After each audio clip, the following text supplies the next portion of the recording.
అయ్యా తులాని తాడుగట్టు అయ్యా డబ్బున కూర్చునేటప్పుడు లేచేటప్పుడు పనుకునేటప్పుడు తులాని తాడు కడితే అవ్వా అమ్మా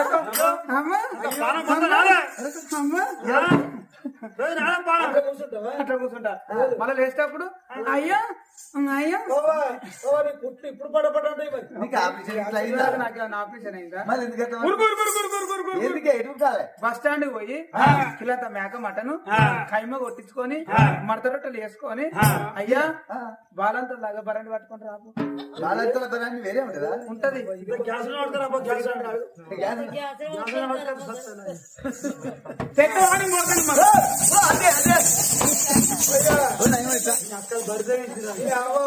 మంచి తమస బాటిల్లో లీటర్ పెట్రోల్ కచ్చిపోయింది బరెండు ఇక్కడ అవుతుంది అంతేనా